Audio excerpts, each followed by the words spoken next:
tidak ada antisipasi misalnya jika presiden itu berhalangan di tengah jalan atau harus berhenti di tengah jalan tuh tidak ada mekanisme konstitusinya yang lengkap. Karena MPR itu tidak bisa memberhentikan. MPR itu hanya melantik kemudian bisa melakukan impeachment kalau itu diusulkan oleh DPR. Tapi kalau misalnya ada alasan-alasan di luar itu gimana nih mekanismenya? Kalau misalnya MPR berpendapat, rakyat berpendapat harus diganti. Maka, oh kalau gitu kita buat amandemen terbatas. Apakah boleh orang begitu? Boleh, kenapa enggak? Justru kita bernegara itu merdeka dulu karena ingin memberi kesempatan kepada setiap warga negara itu untuk menggunakan hak politik untuk berpolitik agar menangkal orang-orang yang sudah bercokol secara koruptif terlalu berlebihan. Kalau itu mau dijadikan alasan mengubah undang-undang dasar boleh. Apa sih urgensi amandemen ini? Amandemen kelima kalau memang akan dilakukan, itu ada apa sebenarnya? Nah, saudara, sebenarnya undang-undang kita ini, undang-undang dasar kita ini sudah diubah sejak perjalanannya sudah 11 kali. Ya. Kalau sekarang ada mau dilakukan perubahan lagi. Nah, tetapi memang sesudah diubah 11 kali dan yang terakhir dengan 4 kali amandemen yang kalau saya sering menyebutnya 1 kali sih, yang 4 kali itu 1 kali tapi bertahap karena memang agendanya disusun sejak tahun pertama amandemen yaitu 99 bahwa itu akan dilakukan bertahap gitu. Bukan diubah lalu diubah lagi tidak. Tapi oke, sesudah diubah 4 kali yang terakhir itu karena katanya pelaksanaan Undang-Undang Dasar 45 yang asli di era Orde Baru itu banyak kesalahan, maka ternyata masalahnya tidak hilang. Masalah-masalah yang menyangkut ketatanegaraan kita itu terus muncul. Misalnya yang dirasakan itu sekarang ini demokrasinya terlalu liberal. Kalau orang-orang TNI bilang itu sudah melanggar Undang-Undang Dasar 1945 karena Undang-Undang Dasar kita itu dan Pancasilanya itu menolak liberalisme dalam kehidupan politik kita. Kita ya Pancasila sekarang terlalu liberal. Semua orang berbuat sukanya dan kadang-kala tanpa kontrol.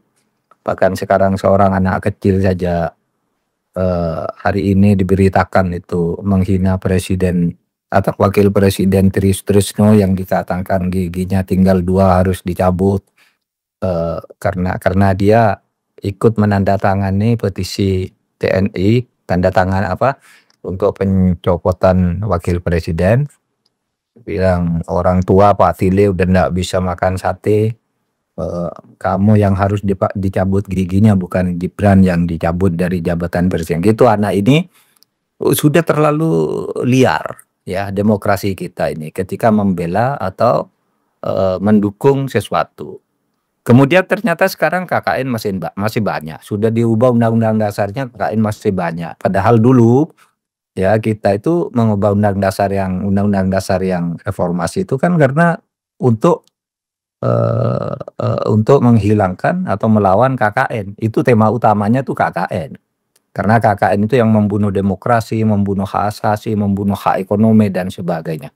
Nah, sekarang ini kita bisa diskusikan nanti suatu saat jauh makin banyak. Kita bisa mengukur itu secara kualitatif maupun secara kuantitatif. Kita bisa menyebut angka-angka dengan mudah, kita bisa mengkualifikasi dengan mudah bahwa sekarang itu KKN jauh lebih marak dibandingkan dengan Orde Baru. Ini ada produk amandemen konstitusi.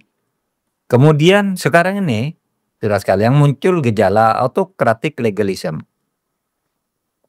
Autokratik legalisme itu suatu proses pembuatan hukum yang kong kali kong, ya, menempuh cara demokrasi untuk membunuh demokrasi, sama dengan dulu yang dilakukan Hitler itu kan ketika dia menguasai Jerman dan melakukan kekejaman yang tidak pernah dilakukan oleh manusia sebelumnya dan sesudahnya konon itu Hitler tuh yang membunuh jutaan orang dengan kesewenang-wenangannya. Hitler itu membunuh demokrasi itu melalui proses demokrasi karena dia menang pemilu. menang pemilu lalu menukangi politik, lalu melakukan tekanan-tekanan, membabat sana sini sampai akhirnya Jerman itu merasa malu sebagai sebuah bangsa juga sampai sekarang kalau menyebut nama Hitler itu. Jadi sekarang di Indonesia muncul autocratic legalism itu. Dengan undang-undang berpayung di undang-undang dasar yang ada sekarang ini. Apa itu autocratic legalism? Autocratic legalism itu kalau disederhanakan itu artinya adalah suatu proses pembuatan hukum yang otoriter di mana kehendak penguasa itu dibungkus dengan aturan-aturan agar menjadi benar. Jadi perbuatan jahat itu dibungkus dengan aturan. Saya ingin lakukan ini, buat dulu aturannya agar sesudah itu dia merasa loh saya tidak melanggar hukum karena sudah ada aturannya. Bagaimana caranya? Pertama, kalau pemerintah atau penguasa atau koalisi penguasa itu ingin membuat sesuatu, melakukan sesuatu, tidak ada aturannya, dibuat aturannya agar menjadi ada. Itu yang disebut positivist instrumentalistik, di mana hukum dijadikan alat, dipositifkan, diberlakukan ya untuk memenuhi atau membuka pintu bagi agenda penguasa. Kalau tidak ada, buat aturan hukumnya agar ada. Kalau aturannya ada, tapi menghambat penguasa, aturannya yang diubah. Diubahnya secara diam-diam, secara kolutif, dibahas di hotel gitu, atau undangannya mendadak, naskahnya tidak dikirim dulu apa yang mau diubah, tiba-tiba ada undangan untuk membahas perubahan gitu. Itu mengubah secara kolutif. Nanti lalu diatur perubahannya dilakukan begini di hotel ini jam sekian, fraksi ini harus setuju, ini agendanya dan seterusnya dan seterusnya. Jadi itu autocratic legalism yang sekarang mulai ditengarai muncul di dalam percaturan politik kita dalam 2-3 tahun terakhir ini. Lalu autocratic legalism itu juga terkadang kalau aturan sudah ada tidak cocok dengan selera, diminta ubah ke Mahkamah Agung dan Mahkamah Konstitusi melalui apa yang disebut judicial review. Ya, judicial review. Nah, gejala ini yang menyebabkan Indonesia ini nampaknya terpuruk dan demokrasinya jorok gitu. Lalu memunculkan apa tidak sebaiknya diubah lagi aja undang-undang dasar. Sesudah undang-undang dasar ini diubah ternyata situasinya bukan semakin baik, malah semakin buruk. Terutama menyangkut masalah moral dan etika bangsa kita ini. Nah, saudara sekalian, oleh sebab itu maka ada beberapa alternatif yang sudah muncul ya. Satu yang didiskusikan sekarang ini, yaitu melakukan revisi terbatas melalui amandemen ke-5. Sekarang yang memunculkan Kang Jana dan kita ini berdiskusi kan karena sejak 4 tahun yang lalu tuh ada agenda agar Undang-Undang Dasar 45 itu diamandemen secara terbatas. Karena apa? Karena katanya tidak ada antisipasi misalnya jika presiden itu berhalangan di tengah jalan atau harus berhenti di tengah jalan tuh tidak ada mekanisme konstitusinya yang lengkap. Karena MPR itu tidak bisa memberhentikan. MPR itu hanya melantik kemudian bisa melakukan impeachment kalau itu diusulkan oleh DPR. Tapi kalau misalnya ada alasan-alasan di luar itu, gimana nih mekanismenya? Kalau misalnya MPR berpendapat, rakyat berpendapat harus diganti. Maka, kalau gitu kita buat amandemen terbatas. Satu, mengubah pasal tentang penggantian presiden.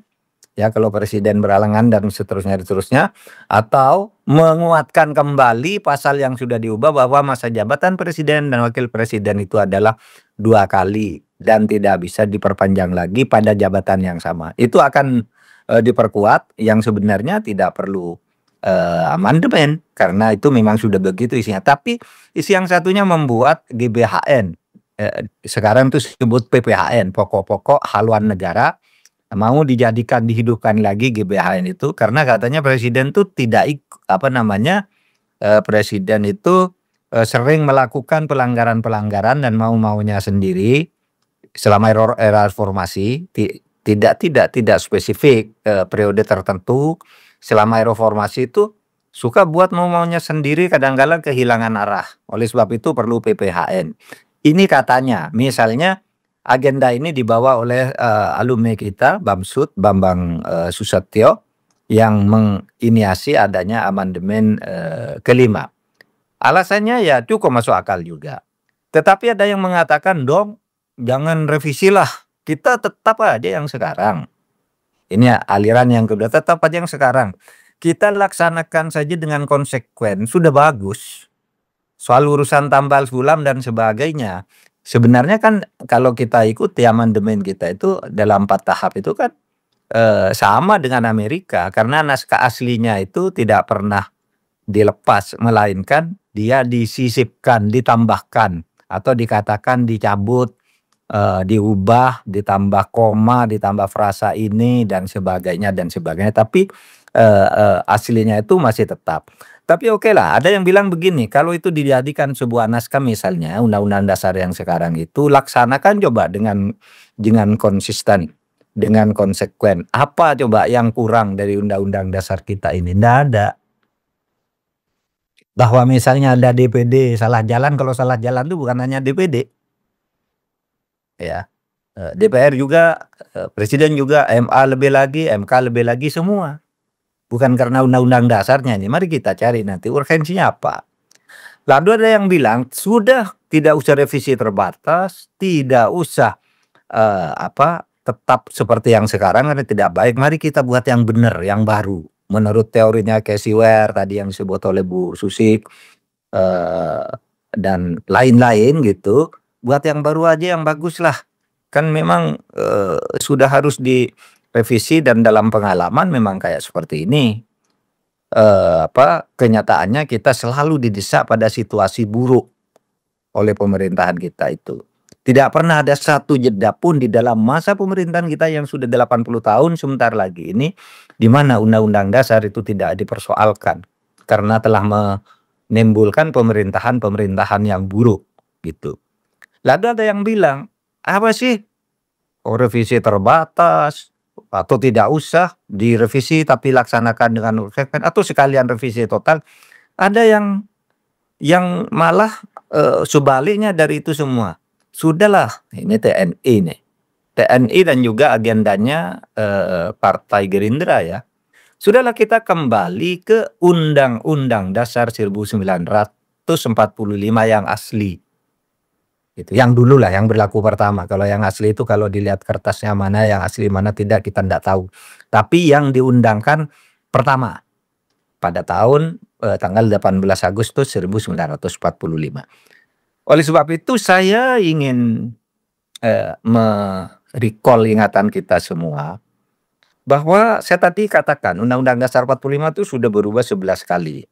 Untuk menunjukkan kepada kita bahwa kita mengubah itu tidak akan memberi arti apa-apa, karena setiap diubah juga selalu disuruh ubah lagi, seperti sekarang ini. Karena masalahnya sebenarnya bukan di situ, bukan di naskah, gitu. Mari kita lihat. Pada tanggal 18 Agustus 1945 Indonesia memproklamasikan kemerdekaan. Sehari sesudah Indonesia proklamasi, UUD 45 yang pertama diundangkan. Tanggal 18 Agustus 1945. Itu baru 2 bulan. Ya, pada tanggal 16 Oktober tahun 1945 sudah dilakukan amandemen perubahan melalui maklumat nomor X. Itu tanggal 16 Oktober. Undang-Undang Dasar 45 itu yang sebenarnya, meletakkan, Komite Nasional Pusat itu sebagai pembantu presiden, diamandemen menjadi parlemen. Disebut Komite Nasional Indonesia. Dulu kan Undang-Undang Dasarnya Komite Nasional Indonesia membantu presiden, tetapi baru 2 bulan sudah amandemen. Ini harus jadi parlemen, masa Indonesia tidak ada parlemen? Pada waktu itu Undang-Undang Dasar 45 yang asli itu oleh anak-anak muda yang dipimpin Syahrir dan kawan-kawan itu dianggap UUD 45 yang pertama itu adalah fasis, ya, produk Jepang. Oleh sebab itu niru-niru Jepang. Bahkan di dalam konsep awal yang kemudian tidak pernah disahkan atas izin yang paduka yang mulia Tenno Haika, maka kita akan melaksanakan kemerdekaan Indonesia. Sehingga disebut pada waktu, wah ini produk Jepang, diprotes oleh Syahrir dan kawan-kawan, ganti. Ya. Kehin itu menulis tentang itu, bahwa UUD 45 itu George McT Kehin yang menulis nasionalisme dan revolusi di Indonesia itu menyatakan Indonesia itu fasis. Oleh sebab itu baru 2 bulan keluar kemudian maklumat bulan November, sistem pemerintahan kita diubah menjadi parlementer. Dari sistem presidensial menjadi parlementer. Diubah dalam waktu 2 bulan nih. Sudah diubah. Nah sesudah itu diprotes lagi, ini jelek nih undang-undang dasar. Mari kita ubah undang-undang dasarnya agar lebih adaptif terhadap kebutuhan Belanda. Baru 4 tahun Indonesia merdeka sudah mengubah lagi undang-undang dasarnya menjadi Konstitusi Republik Indonesia Serikat. Itu berdasar perjanjian atau konferensi meja bundar di Den Haag menjadi negara Republik Indonesia Serikat. Berubah lagi undang-undang dasarnya. Baru 2 bulan konstitusi ini diberlakukan, muncul gerakan agar kembali ke negara kesatuan Republik Indonesia, membuat undang-undang dasar baru. Itu yang katanya ada memorandum integral dari Nasir agar Indonesia kembali ke negara kesatuan. Itu sebenarnya berlebihan. Orang itu tidak pernah sebenarnya yang mengatakan bahwa komitmen kembali menjadi negara kesatuan itu karena mosi integral dari Nasir pada 1950. 1950 itu enggak.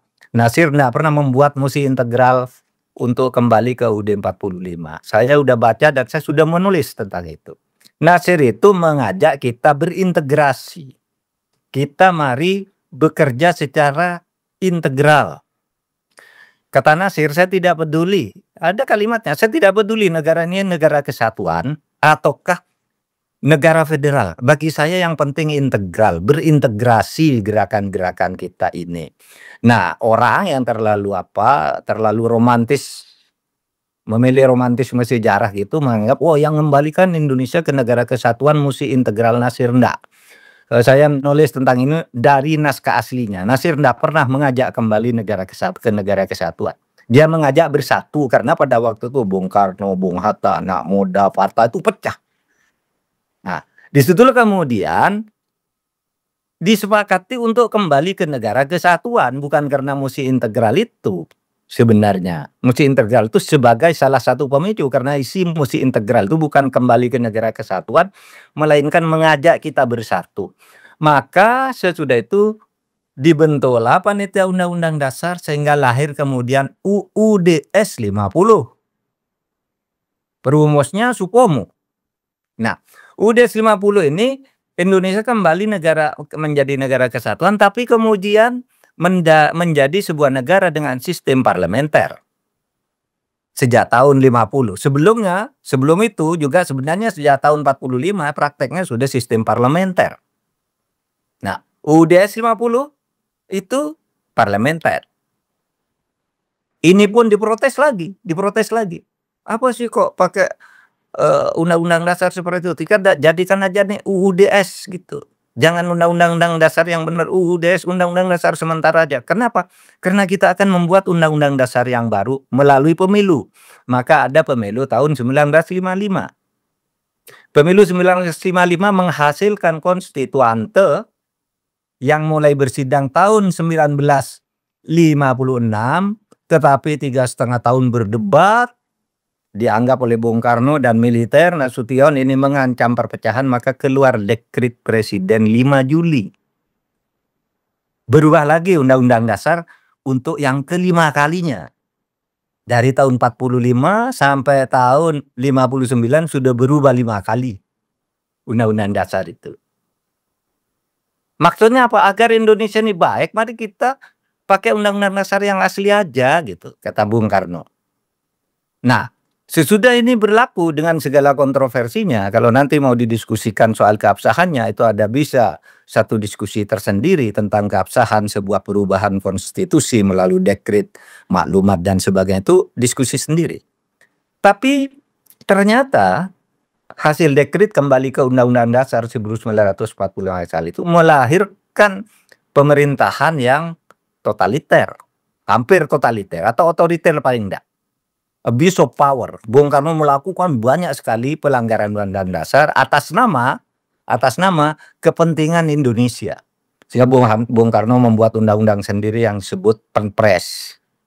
Penpres itu ya undang-undang, tetapi tidak dibuat bersama DPR karena DPR-nya tidak setuju. Dibuat sendiri, namanya Penpres. Siapa yang merancang? Itu Dewan Nasional namanya. Ya, dilakukan penahanan besar-besaran terhadap lawan politik. Itu di zaman Bung Karno dulu. Tapi Bung Karno juga tidak disalahkan oleh konstitusi atau oleh penafsir konstitusi ketika itu yang bernama Mahkamah Agung, dan selalu membenarkan bahwa yang dilakukan oleh Bung Karno itu dengan dekretnya itu benar secara hukum karena ada dalil salus populi suprema lex esto. Keselamatan rakyat tuh hukum tertinggi. Anda boleh melanggar konstitusi untuk menyelamatkan rakyat. Itu yang memberi justifikasi dekret, sehingga ya Bung Hatta marah ketika itu. Itu sebenarnya kan kudeta terhadap konstitusi. Gitu. Tetapi saya itu selalu diubah oleh karena Undang-Undang Dasar selalu diubah. Tahun 59 dekret, muncul orde baru. Apa? Sekarang kembali ke Undang-Undang Dasar dan UUD 45, ke Pancasila dan UUD 45 secara murni dan konsekuen. Itu orde baru. Ternyata orde baru melahirkan banyak KKN lagi. Apa Undang-Undang Dasarnya ya? Kok ini justru orde baru tuh lahir untuk meluruskan, menegakkan Pancasila dan Undang-Undang Dasar 45 secara murni dan konsekuen. Diubah lagi. Apa? Reformasi. Nah, reformasi nggak usah Undang-Undang Dasar ini, nggak boleh ini berlaku, ubah lagi sekarang. Maka kita sekarang melakukan reformasi yang sekarang ini berlaku itu 4 kali, 4 tahap menurut saya. Karena janjinya itu, amandemennya kan janjinya dibuat pada tahun 99, tapi dijanjikan akan selesai dalam 4 tahap masa jabatan MPR ketika itu. Tapi mau disebut 4 kali juga boleh, 4 tahap boleh, enggak terlalu penting. Saya cuma ingin sejarahnya itu jelas. Nah, sekarang muncul nih yang terakhir, muncul gagasan revisi terbatas yang seperti saya katakan tadi dimotori oleh Bu Mega, Mas Bambang Susatyo, alumni kita juga, dan yang lain-lain, termasuk yang sekarang ini kita diskusikan itu. Saudara sekalian, apa boleh amandemen itu? Boleh. Karena seperti dari buku yang tadi disebut berkali-kali oleh Bu Susi, itu Casey Ware itu menulis buku The Modern Constitution. Dia mengatakan begini, the Constitution is indeed the resultant of parallelogram of forces, economic and social, which operate at the time of its adoption. Jadi konstitusi itu memang merupakan cermin situasi. Kalau masyarakatnya berubah, konstitusinya berubah. Jangan konstitusi itu kok dianggap suci, enggak ada. Dia potret situasi pada saat dibuat. Pada tahun 45 situasinya seperti itu, ya dibuat sebuah konstitusi yang revolusioner. Tetapi beberapa saat kemudian masyarakat tuh tidak bagus tuh, ya perbaiki saja, karena konstitusi itu kan hanya alat. Kalau sekarang mau diperbaiki lagi gitu, ya silakan aja, karena sekarang ini memang nyatanya satu terjadi perkembangan Polexosbud yang luar biasa sesudah amandemen kelima ini. Lalu kemudian secara politik dengan Undang-Undang Dasar yang sekarang berlaku ini, banyak orang yang merasa tidak bisa kebagian. Hanya dengan melakukan perubahan saya bisa dapat kebagian dari proses-proses politik ini. Karena kalau sudah terlanjur dikooptasi itu akan dapat susah. Mau membuat koalisi tersendiri tidak mudah juga. Apakah boleh orang begitu? Boleh, kenapa enggak? Justru kita bernegara itu merdeka dulu karena ingin memberi kesempatan kepada setiap warga negara itu untuk menggunakan hak politik untuk berpolitik. Agar kita bisa mengatur negara ini secara bersama-sama sehingga setiap orang boleh melakukan upaya-upaya kalau saya enggak kebagian, nah ini sudah undang-undang dasarnya aja diubah. Mari agar ada peluang baru terhadap kelompok-kelompok baru atau agar menangkal orang-orang yang sudah bercokol secara koruptif terlalu berlebihan. Kalau itu mau dijadikan alasan mengubah undang-undang dasar boleh karena kata Casey Ware dia adalah gambaran politik, ekonomi dan sosial pada saat undang-undang dasar itu dibuat. Situasi politik ekonomi kita sekarang, saudara sekalian, itu sedang atau tidak sedang baik-baik saja. Nah, cuma ya masalahnya apakah kalau kita lalu mengamandemen lagi tidak akan diubah lagi. Wong ini yang amandemen sekarang ini kalau kita ingat ya. Diubah katanya yang terbaik, tapi sebelum disahkan udah ditolak harus diubah lagi. Masih ingat dulu tahun 2003 ya, tahun 2003, 2002.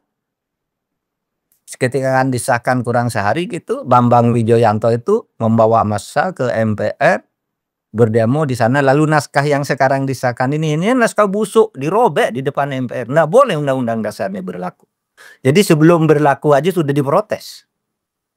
Dan itu masih menjadi catatan sejarah ketika Mas Bambang Wijoyanto itu dulu demo di MPR dan merubah-rubah naskah yang sudah disahkan 3 tahun sebelumnya, kemudian mau disahkan pada tahap yang keempat yang terakhir, mau ditutup amandemennya itu dirobek.